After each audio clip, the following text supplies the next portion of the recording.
emodels.co.uk. Make something awesome.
Hey everyone, it's Foxx from Model Making Guru here. Hello, hello, hello, welcome to part 3, I think. 3, 4?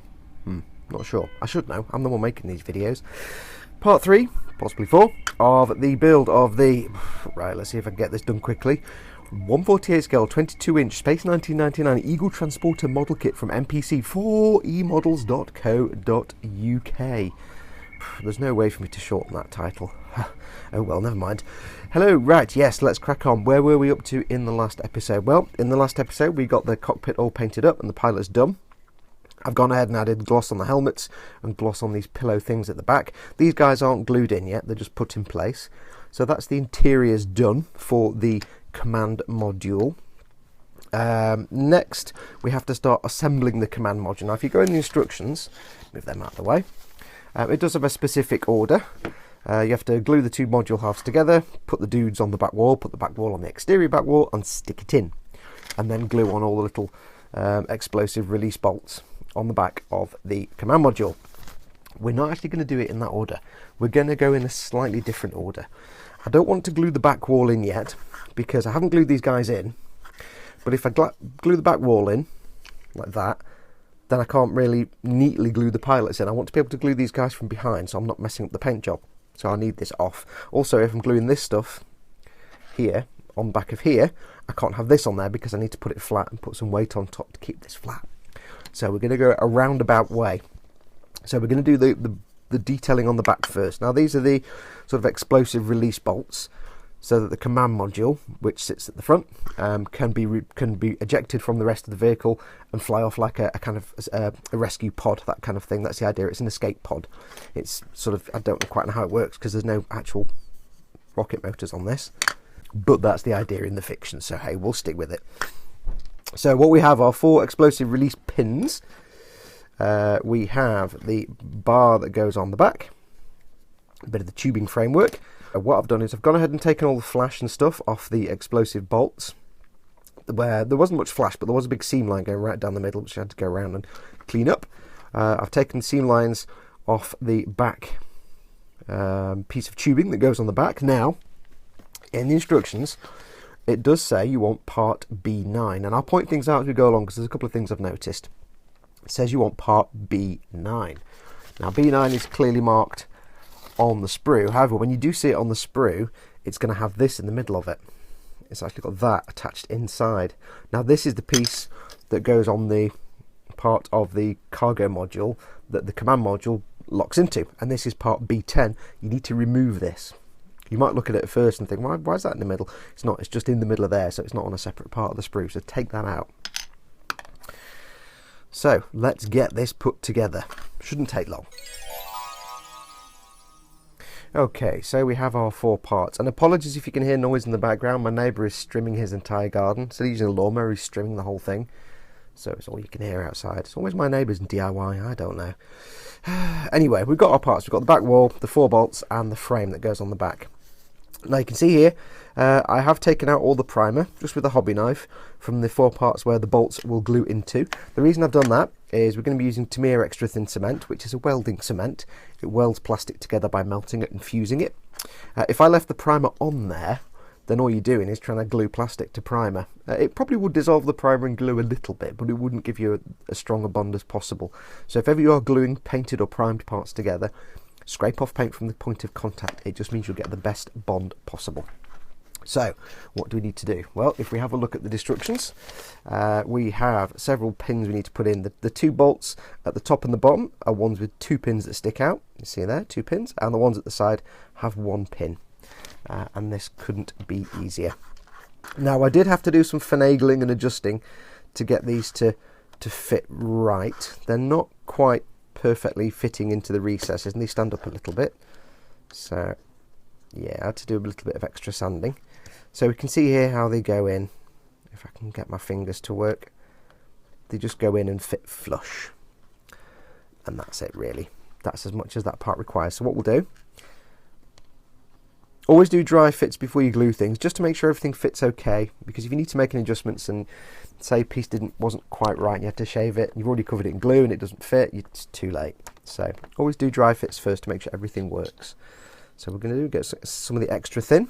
I'm going to put a little touch of it inside here onto every little surface, just a little touch. And then I'm going to just dot that in. And that's going to do for the moment, because I want them not to be 100% massively words. I don't want them to be 100% massively glued in right now, because I want to be able to move them a little bit. And the beauty of extra thin is it does give you a few minutes of wiggle room time, so you can adjust things on the fly. You can put things in and move them around a little bit. It's not like super glue where it goes in and it glues and that's it. Good luck if it's not lined up, you're screwed. Don't use super glue on plastic model kits. So we'll get those in. Now the tricky bit is getting this puppy on, because you have to do some adjustment. So what I need to do is get some glue on the tips of these, just on the little connection points, just a small amount. And again, I don't worry if it goes off a little bit. And then get this on. And it is tricky to line up, oops, especially when you drop it like that. There's no up and down at this point, so don't worry too much. And apologies if this is out of focus. You have to get them so all the pegs go into all the holes, and this is why you want a little bit of wiggle room. Because what you'll find is, as you line up a peg with a hole on one piece, it'll pop out on another piece. So you just need to get it all in there, so it's all in and nice. Perfect. Just make sure it's all flat, everything's flush. Perfect. Right, so what we want to do now is come back with our glue again. And we want to reinforce these joints. So we're going to put a bit of glue in there. And because this glue is so thin, capillary action will draw the glue into the points of contact where the pegs and holes are and help it glue a little bit. And then what I'm also going to do is run it into the edges here, just a little bit. Now I know I said scrape all the primer off, and apologies, this is probably out of focus. I know I said scrape all the primer off, but at this point what I'm expecting the glue to do is be sucked into where the plastic is in contact with the other plastic. Yes, it'll also be in contact where there's primer, but that's not such a big deal. As long as it's getting sucked inside, that's the main thing. So we just carefully run it round. And I'm not worried if I take off little bits of primer with the brush like that, where I just misbrushed it. If I get little lumps. This stuff, it evaporates quite quickly, so it doesn't tend to leave massive gobs of glue. But if it does, they're subtle enough that you can just lightly sand them off. And this will be getting more primer on top anyway. So I'll go around the backs as well, because the back is where I can get access to the little peg that goes in the hole. But like if you used a thick poly cement or tube glue, which I don't recommend, you'd be getting glue everywhere and it would just be a mess, and it would look a mess. So we just push that down. And now all I need to do is put some kind of weight on there to force it down. So I'm going to take my airbrush thing, sit that on top in the middle. And what that should do is put an even bit of weight distribution. In fact, no, let's not do that. Let's use a book. Do I have a book? Here we go. Here's a book. Episodes 1 and 2 of Mobile Suit Gundam. Probably a bit too much, actually. Let's just do 1, quite heavy. So I'm going to put this on top. And I'll just have a look around. Make sure everything's nice and flat. Yep, nothing's popped out. Just double check. Yes. Make sure nothing's popped out. And the reason I decided to use a book suddenly, and not the paint pot, is the book covers the whole piece and gives it even weight distribution across all 4 of those bolts. If I used that pot and left it there, it wasn't really covering the edges, so it could push down in the middle and it wouldn't quite line up. So this is putting even weight across the whole thing. It should make sure that frame is parallel with the base, the wall. The wall is parallel with the desk, obviously, so everything should come out flat. So I need to now leave this alone for about half an hour, 45 minutes. I can take the book off and put it to one side and let it cure for another couple of hours just to make sure. But that now, just checking underneath, looking pretty good. So I'll let this dry for a bit and we'll do the next step. Back in a moment. Okay, so the next step, while that's all drying, is to go for getting the pilots in. Now, as I said before, I don't want to be gluing on this side because I don't want to mess up the paintwork. And I probably wouldn't do much damage with the glue, but I'd rather avoid it. So what I'm going to do is go from the back, and all I'm going to quite simply do is get some of the extra thin. I've pushed these guys in. I'm just going to put some extra thin on those parts there.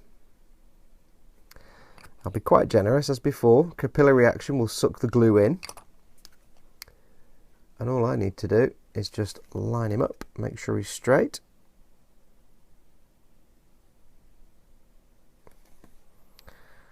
And that should be good to go. So I'll just do the other one. Again, I'll just be quite generous because I want a lot of glue to go in. It's not going to go anywhere. It's not going to splooge out all over the cockpit. But I need to make sure it goes into that little gap. So I'm going to just give him a little bit of a wiggle to get the glue moving around. And then just push him down and keep him straight. And that should be him done. When you're putting things together, if you can, give the bits a little wiggle just to get glue into all the little nooks and crannies. So I'll just put a little bit more on just to be extra safe. And then we should be ready to leave him to one side. So you can put more on if you think you need it. I'll be quite generous. So they're in, he's not quite straight. If you're adding more glue to a bit you've already glued, like say you're gluing something really small, and you're wanting to do a couple of applications, then when you add the new glue it can loosen up the old glue a little bit, so always just double check everything's lined up. So there we have it, they're in. So that's the pilots now glued in, so I'm going to put that to one side very carefully so they stay lined up. Right, now the bit I've been dreading is actually gluing the 2 halves of the command module together. So I'll go and get that ready. I just need to wait for this primer to dry. If you can see here on the lower half of the command module, I've gone ahead and primed inside with the rattle can. I actually managed to get a break in the rain after waiting for 3 days for it to not be 1,000,000 degrees. I thought, right, it's not 1,000,000 degrees, I can go and spray this outside now, and then it started raining. So I'm like, oh. So I've just sprayed all the primer in there, not on the outside. The idea is, like I said in the first episode or second episode, I think, when you see the bottom windows, they're just going to be black and shiny, so you can't see through them. I could just brush painted that, but I want a nice smooth finish, and I don't want to paint from the outside because I want to keep the glass shiny. So if by priming them, all I'll do is you'll have a clear window and all you'll see is the black of the primer, which should look nice and smooth. So that's been done. So I'll go and get the other half. And this is the bit I've been dreading. Now I need to wait for this a little longer because I need to let this primer dry for a little while. So let me give that 10 or 15 minutes or so. And when we come back, we'll do this bit. I'm dreading this bit. Back in a moment. Okay, right, let's get these puppies glued together. Now we're going to use 2 glues. We're going to use Tamiya Extra Thin, and we're going to use the standard Tamiya Thick Cement. We're going to see if just gluing it works, but there are a couple of other stages we're going to do. Now you can see here what I've done. I've gone ahead and scraped off paint off all the joint here, where the 2 plastic parts are going to come into contact. And I've also scraped paint off the pegs on both halves, just so that they're in contact with plastic again, so it's plastic can weld to plastic, not plastic trying to weld to primer. And I've also got some masking tape for taping up. So this is where it all goes horribly wrong probably. All we're going to do is start off by coating the edge in that extra thin. Now we need to work a little bit fast because this stuff does dry reasonably quickly. Reasonably, not super fast, but it does dry a little bit quickly, and I'm being quite generous. You can see it's going inside there and pooling around. That's fine. I just need to get glue on here to start with. I'm not worried if I'm going to get glue on the outside or fingerprints on the outside or anything like that. I'm also going to fill these with glue. If I can get the brush in the hole. I'm just going to go over it again just to make sure. It's quite stressful doing this, you know. I can feel on my palm there's actually some glue gone around the outside, but that's fine. Now what we need to do is get the other half and quite simply slap them together. If I can get the holes lined up. Okay, so you can see I've got a thumbprint there, but it's not the end of the world. So that's those together. What I need to do now is go back in with the glue and run it inside there again to get that to join and weld. What I want to do now is start working my way around. You can see I've scraped some paint off the outside here. There's a very good reason for that. I want to be able to see what I'm doing later on.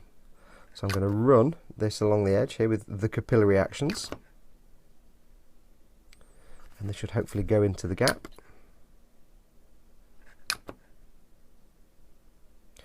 Always is a problem when you're doing big things like this. These kind of seam fillings. And I just need to basically squash that together as best I can. Because what will happen is, as the glue is starting to melt the plastic, squashing it together will gloop some of that mix out. And that gloop that comes out will act sort of like a filler. And if I can, I always try and avoid using fillers because I hate using fillers. They just do my head in. I can't be doing with them. So what we're doing is we're going to work our way around and squeeze, squeeze. Make sure we get a lot of glue in here because these bits need to be glued. But we have more plans. This isn't the only step. So what I need to do now is get my tape and start sticking this together as best I can. Now I'm not worried about the tape sticking because it's paper tape and it doesn't glue paper, so that should be fine.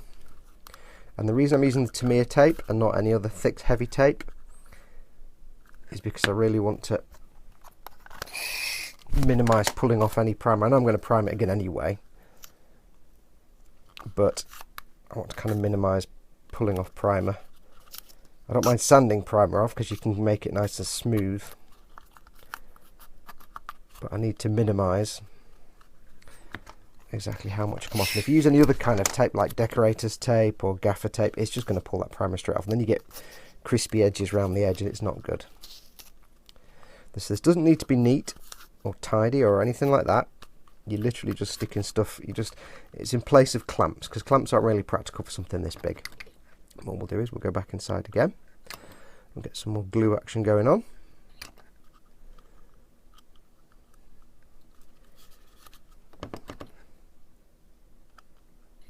And this is just the first step, remember, this isn't the final step. I'm also trying to keep it away from my windows if I can. So that's the first step. Messy, unkempt, slightly rough around the edges, but that's fine.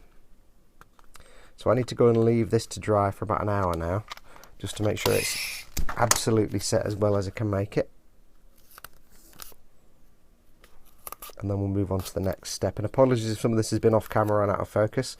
I've had to figure out where to put the camera, but I'm kind of more concentrating on the taping. Right, so I'll leave this to dry for about an hour, just so it can all set.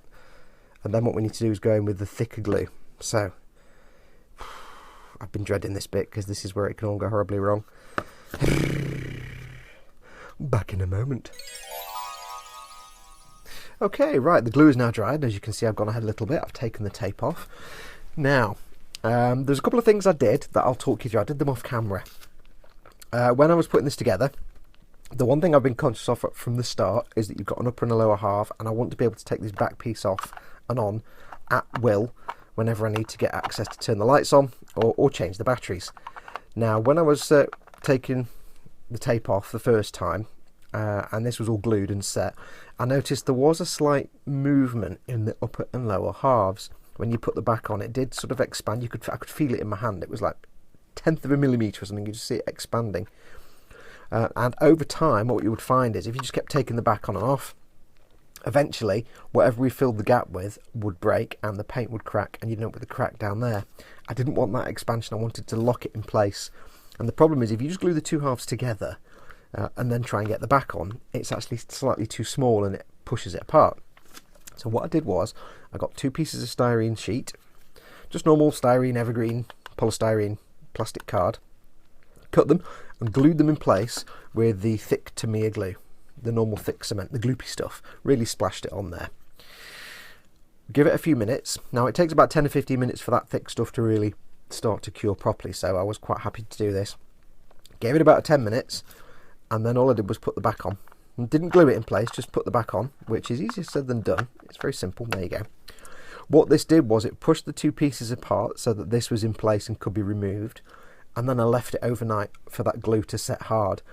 What basically has happened now, hopefully, if this has worked, is that these 2 spacers are now locked in place, and they've locked the upper and the lower halves in place just far enough apart that you can get the back panel off without it expanding and contracting every time. So my hope is that that's resolved the movement. So no matter now how much I take the back on and off, see, I got it right at that time.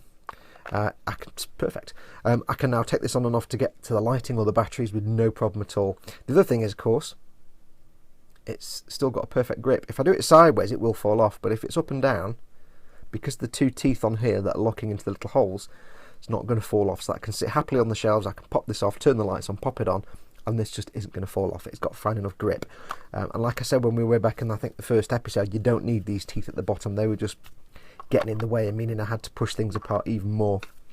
So taking these 2 teeth off, bracing it with these plastic strips, means it should now be easy to get this on and off without expanding it, so we shouldn't see any crackage of paint.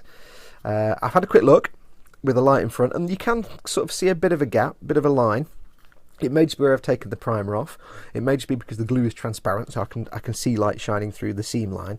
But we're going to go over it with something else. We're going to just fill it a little bit more, just to make sure. Once this is painted and primed and everything else, you won't get any light leak. But I want to make sure there are no little gaps. You can feel a bit of a ridge where the glue splooged out, but it's not everywhere. And some of that may just be the misfit with the plastic. So we're going to do a bit more filling. Now, normally I would do this with either the thick Tamiya cement or the super glues, but I don't normally recommend that. Or some of you may want to use filler. However, I'm going to go for the easiest possible option and the strongest possible option. Normal cement, it's fine. It's not going to cause a problem, but it's not the strongest filler material. CA glue, super glue, cyanoacrylate glue, it will fill it quite nicely. It's rock hard, but it's also very brittle. And if this does for any reason expand, it's just going to crack, and again, you're going to crack the paint. What you want to do is you basically want to fill it with something that's as strong as the plastic itself and just as good a bond. And for that, we're going to use something I call, and other people call, Sprue Goo. So I'm just going to give this a good shake, make sure it's the right thickness, and then we'll get this done. I'll explain what Sprue Goo is. So, back in a moment.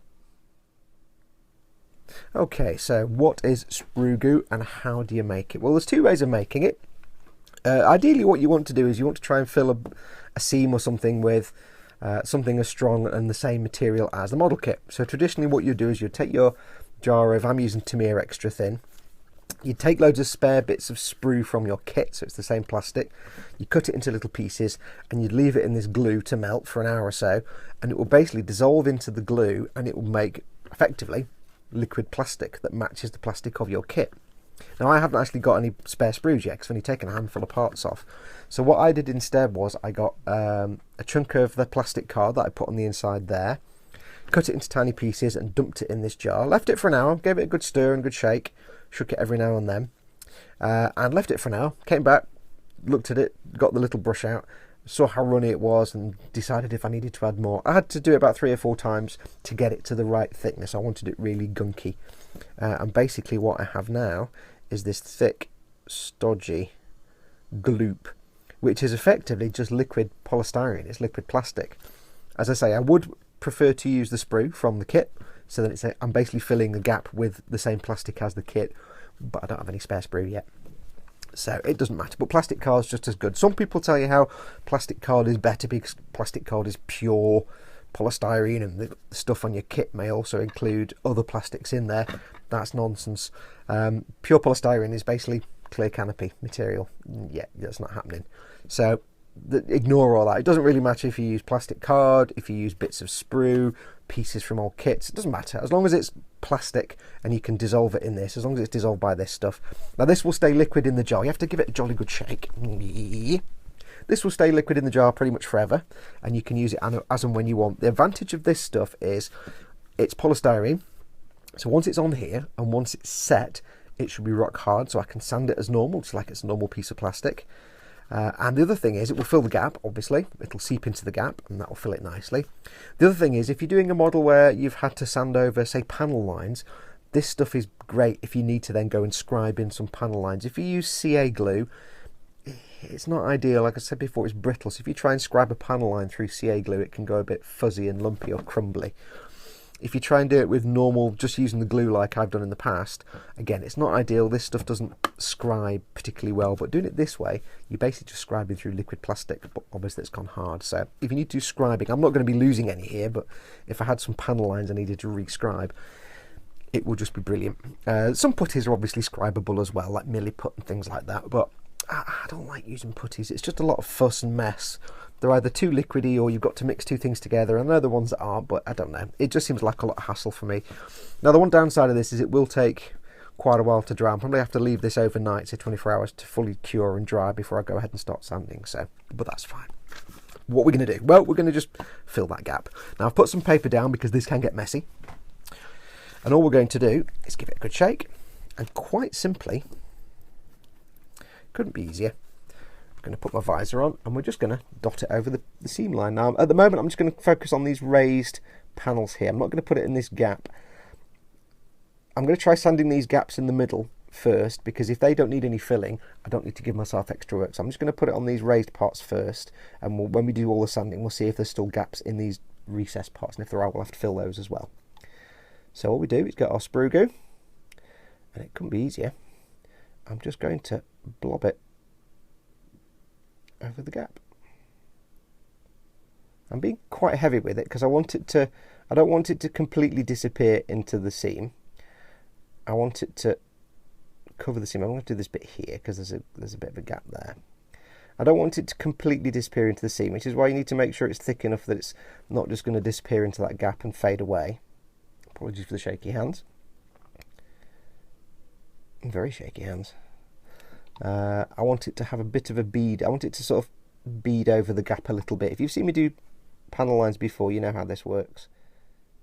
So you want it to make a bead over the seam, so that then you actually have something to sand away, so that by the time you sand it flat, you're leaving the any of this stuff that goes into the recess will still be there. I want to try and do this so I'm not actually holding the brush over the model. Probably a good idea. Yeah, anything you're sanding back, you want it to remain in any recesses, and where it's just sitting on top of the piece, so it's not actually in a recess, it'll just sand away. So if these are all perfectly filled now and there's no actual gaps, then it doesn't matter, because all of this will sand away and it doesn't actually matter. But if there are only little tiny microscopic gaps, they'll just be filled by the goo and then sanded flat.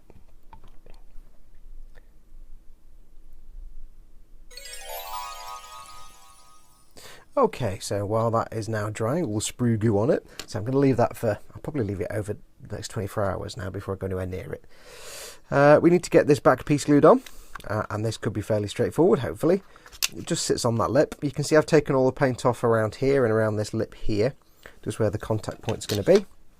So all I am going to do is get some glue going on, and then apply it. So I'm going to use the Tamiya Extra Thin again. Just going to go straight in along this edge first of all, very carefully. Move that out of the way for security purposes. Very carefully, just run it along here just to get some glue on it.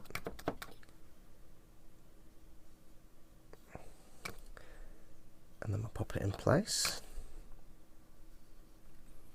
Do that one more. It does dry quite quickly, this stuff. So what we need to do is get that, knock the camera, obvs, pop this on. I've really got shaky hands today. Oops. Pop it on. There we go. Make sure it's on properly. Give it a second, just push it together. And then all I need to do is go around and run some glue along the edge. Now you're never going to see this bit, so that's fine. So I just need to capture some glue in here again, because it's thin, it'll, by capillary action, it will run into the gap. If there's any glue missing in there. And for this part, again, like I said before, I haven't taken off the primer here, but it will run into the gap. And you're not going to see this bit, so it doesn't matter if I pull up any of the primer.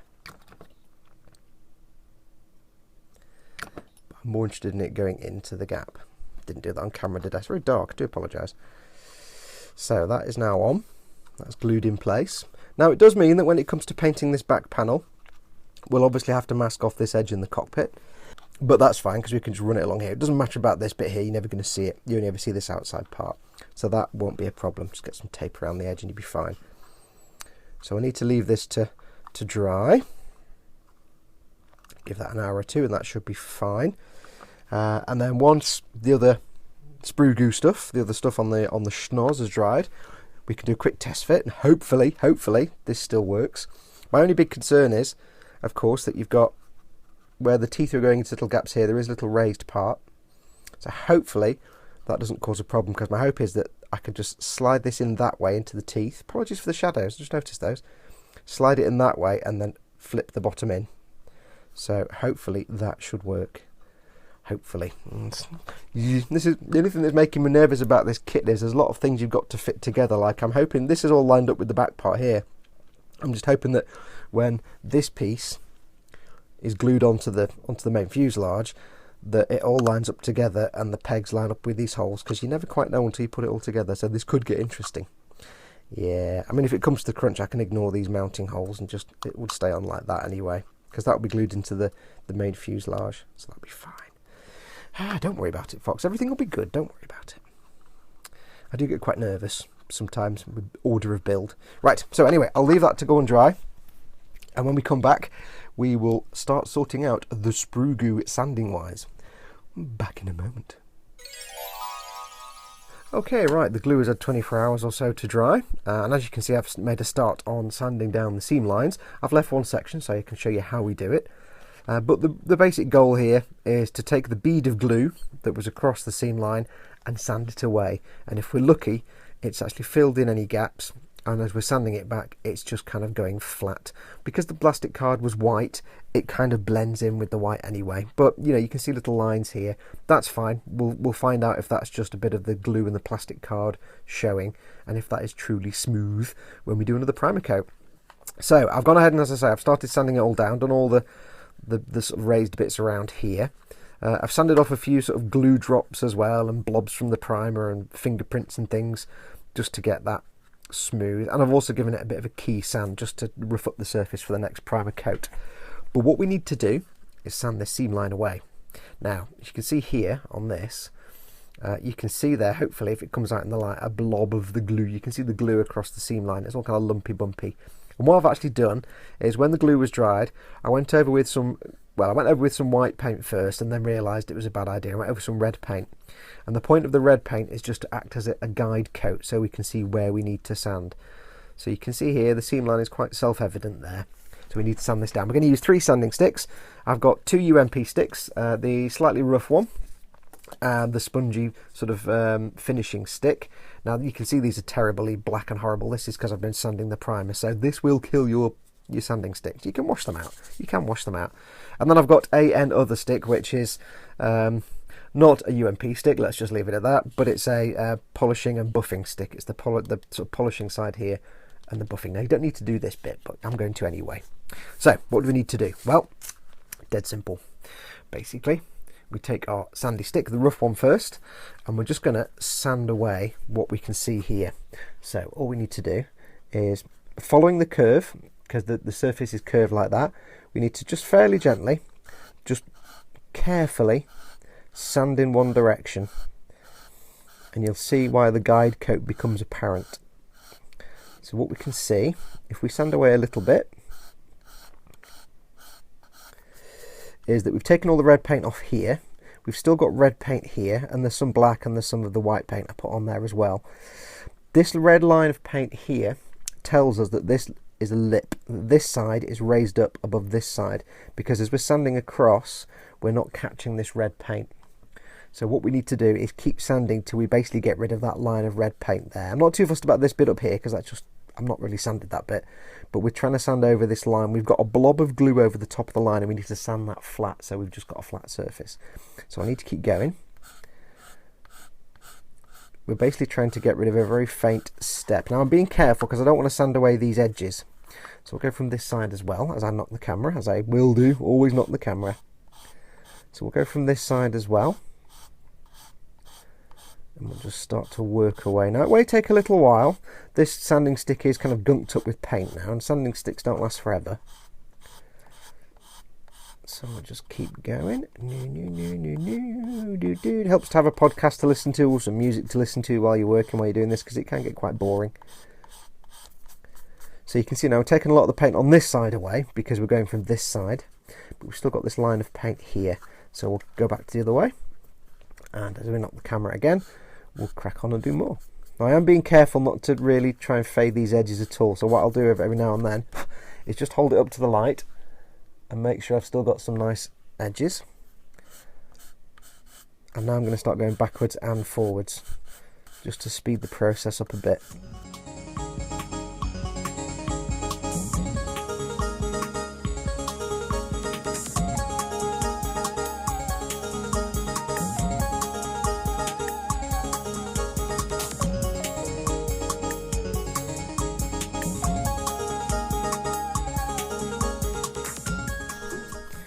Okay, so you can see now we've got rid of most of the red paint. It's looking pretty rough and ready. Just checking it in the light, we still have a nice edge to the whole area. So I've not sanded it smooth here where this little ridge is. We do still have a line of primer here, you can see, of that primer coat where that edge is, and that's telling me there's still a very slight step there. So I need to keep going basically, because what I'm trying to do is get this down to just white. And that tells me, once it's all white, that tells me I've gotten rid of the step,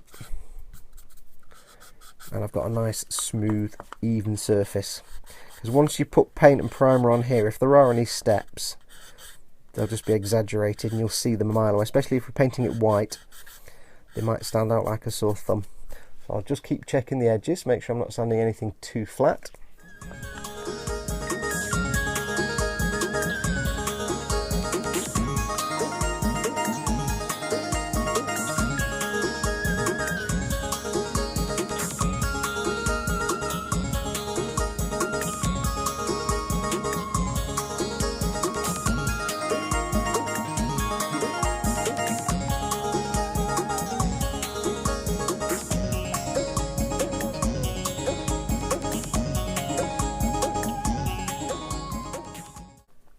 Okay, so I've just had a look in the light, and that's now pretty smooth. There's still a tiny bit of the primer there, but it's not anything you're going to notice.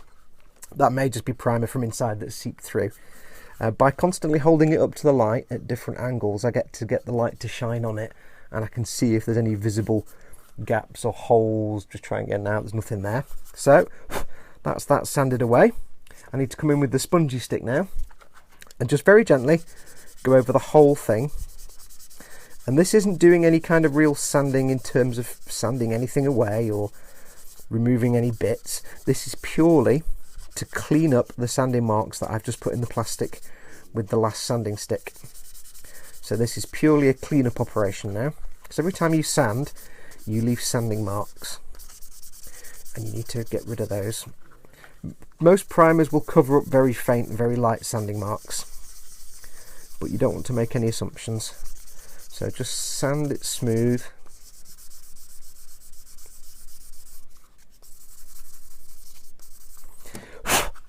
check it in the light just to make sure. You'll see some sanding marks. There's some up here. And it helps to go from different directions as well, that way, and do circular motions.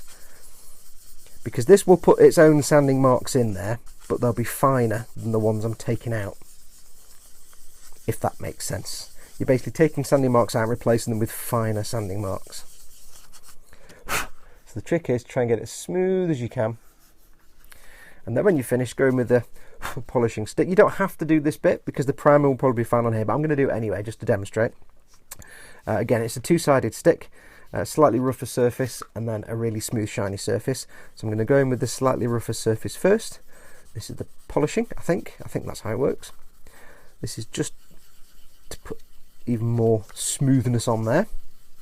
Try and mitigate any sanding marks that the last section's just put in.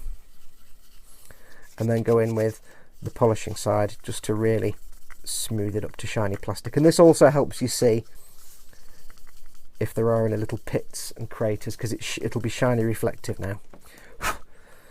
So there we have it. That has now been sanded. Now it is still quite scratchy. There's lots of little scratch marks on there. So I'll probably spend a little more time just trying to smooth that off. I'm just doing it quickly for the camera. But if I hold that up to the light, I can see it's as smooth as a baby's bottom. So hopefully, when primer goes on top of this now, and I hold it up to the light, I won't see any little pits or marks or dings or anything. It's just filled it in nicely. The gaps between these little sort of, I don't know, crocodile scales you could call them. The gaps between here are a bit more fiddly. I use my little pointy file to get to those very carefully, and then just hit them with this to smooth it off. So they're really fiddly to get to, but they'll be fine. So that has now been done. You can still see the line. You can see it here. But like I said, what I'm hoping is that that's not actually a recess or a lip. I'm hoping it's just where there's primer, say, oozed through. And so, of course, by default, then it looks darker because it's glue and primer mixed together. So hopefully that's just a visual thing and not an actual physical gap. So what I'll need to do is just give this one last buff and polish and give it a bit of a go with this again, just to get rid of any last sanding marks. Get it all brushed off, get it cleaned up, and then go over it with the primer again. For two reasons. One, it needs to be primed anyway.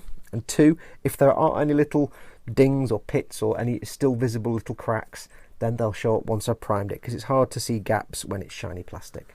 So I'll go away and get that done. And then when that's done, that is going to be pretty much, apart from these side bits we'll put on at the end, that's going to be the sort of command module pretty much done and ready for paint, which we'll get to at a later stage when we're doing all the painting. So I'll go and get those filled in, what we're talking about. I'll go and get these tidied up, we'll get it primed, and we might call it an episode because we've just dealt with this. I don't want to start on the next bit. We'll do the next bit in the next episode. So let me go and do that. Back in a moment. And with the sanding all done, I have reprimed it, and the build part of the command module, the nose or the schnoz, is basically done. We are done. We are job complete. And I've got to tell you, I'm really pleased with how the seam line has just vanished. It's just gone. Because I use the Sprue Goo and it fills it basically with plastic, it's just made it much easier. It's given me a lovely smooth finish, and the primer has got rid of any little micro scratches from sanding, so I am super happy with that. If you get a chance, make yourself some Sprue Goo. Like I said, it's dead simple. Just sprue from the kit you're making, or any sprue, or just plastic card, dump it in your Tamiya extra thin, and you're away. Give it a day or two to sort of melt away. Get it to the thickness of PVA glue so it doesn't drip off the brush, and you're good to go. I'm super pleased with that. If there had been any little remnants left that I needed to correct, like little bits of seam where there was still a gap or a hole or a little pinprick or something, all I would need to have done is gone over it again, sanded it again, and then just reprimed it and then checked it again. And that's what I normally have to do, but this time I've been lucky. First coat of primer, or well, first coat of primer after sanding, and it's all fixed. So everything has now been primed. Primer's now gone over the window frames on the windows, so they are now ready for paint. This is basically built now. All it needs to do is get a coat of paint on it, and decals and everything else. So we'll be leaving that till when we paint everything else. When I primed it, I was going to go outside and use my Army Painter rattle can like I did first of all, but I couldn't. I had to use the UMP airbrush primer. Even though it's like the end of June, almost July, we've had the longest day of the year. It's summer, and it's also minus 400 degrees and raining like Ferenginar outside. It's like, oh, I can't win. I either can't work inside because it's too hot, or I can't work outside because it's too cold and wet. I'm like, so I got my airbrush out, rattled some of that on, This is exactly the same stuff as Steinal Res, Badger Steinal Res, and Ammo by MiG one-shot primer. All three of them, they're the same thing. They're all Badger Steinal Res. This is available in e-models. They may have the ammo one-shot. I think they do, but go and check. But yeah, if you're looking for an airbrush primer, you can't beat this / Steinal Res / the ammo one-shot. It's the best airbrush primer I've ever used, and I'll be really honest about it. This was just slapped on. It wasn't even carefully applied. And I forgot to put any thinner in it. So my 0.35 Neo Water actually works really well with just the unthin primer, but if I add a bit of thinner, it flows a bit better. I actually forgot. But it still came out absolutely beautiful. So there you go. It does say on the bottle, use a 0.4 needle or higher. Yeah, you can get away with a 0.35. It's no problem. So that is done. Just waiting for paint. One other thing I wanted to show you as well, if you have been following my build and you're wanting to do the same as me and put lighting in the schnoz like this, or for any reason you want this not to be glued so you can get access to it, apart from cutting off the two little tabs on the bottom here, remember these two tabs on the top, I cut the bottom ones off. There was a slight adjustment I had to make after that when I put everything together. When I glued this back wall in, it didn't fit. Now, if you remember, I glued the two halves of the nose cone together with the back wall installed so it was spread apart the right amount, but I didn't have the internal back wall on it. I had to do two things. One, I had to cut away a bit of the top of the wall where the holes are for the two little tabs. It looks a bit rough, but I'm going to paint over that, and you won't actually see that anyway once it's in place. You won't see that at all. And also underneath here, you see that lip there, that goes all the way across, and that was actually getting in the way of the bottom of the command module. It wouldn't go in. I was trying to tilt it like that, and it was just locking in place. All I did was get myself a metal file and file away sort of that much of it, and then do another test fit. If it didn't fit, file away a bit more, try again. If it didn't fit, I didn't force it because I didn't want to stretch the command module and snap anything and break the seam. So I just kept filing it and testing it, filing it and testing it, and eventually I got to the point where I can just now slide it in the back, no problem. And the edges where I filed it and cut those little bits off the top, I'll go around and touch those in with some paint. You won't really see them anyway. I mean, you're only going to be able to see through the windows here. One other thing I will need to do as well, I'll do that at a later stage, is on the inside here, I'll just put in the same base colour that I used on the back wall. I forget which colour it was, and it might have been tan, I can't remember. So I'll need to go and paint in there. You can't really see the side walls, but I'll paint them anyway, just so that as you're looking inside, if you do catch a glance at the side wall, you just see the same colour. And I also noticed I've somehow got some paint or something on the back of his helmet, so I'll need to clean that up. Don't know how I did that. I don't know how I did that. So that is now done. So it just remains for me to try and get it in. Just remains for me to say thank you so much for watching. When we get into the next episode, we'll be starting on the next step, which I believe is the spine for the back of the actual fuselage. That looks like it might be interesting and a bit fiddly, so we'll find out next time. Lots of tubes, lots of seam line removal. But yes, thank you so much for watching. Do pop along to emodels.co.uk, address here. They've got everything you need, kits, the actual models themselves. They've got tools, paints, glues, diorama accessories. They've even got these, you can't see them here, but these wooden storage units, the Hobby Zone ones. Get some Hobby Zone storage. If you're looking at storage space on your desk, get some Hobby Zone stuff. Just go and have a look. Just look up Hobby Zone. But do pop along. They're really nice guys. I always say, if it's not on there, if you can't find it, you don't need it. If you're looking for something specific and it's not on the site, it just means A, it's just out of stock and it'll be back in stock again soon. So shoot the guys at eModels an email and say, hey, when will this be back in stock? Or if it's something very specific you want and it's something they don't stock, perhaps, just shoot them a line anyway. I have seen them get things for customers that they don't normally carry in stock, but if they can probably get one from their distributor. So if you can't find what you're looking for, it's either just out of stock and it'll be back in really quickly, or it's maybe something they don't currently carry but they can probably try and get it for you. So just shoot them an email. They're really helpful, they're really friendly, they'll get you sorted out. And if it is something they can't get hold of, they'll have a load of alternatives that are just as good anyway. So basically anything you need, they'll have it. But that's going to do it. Thank you again so much for watching. Do take care of yourselves. If you're making this, I hope you're enjoying it. Good luck with your seam. This was filling me with dread, so now that's done, I can relax. But yes, go make something awesome, go be awesome, and until next time, adios amoebas.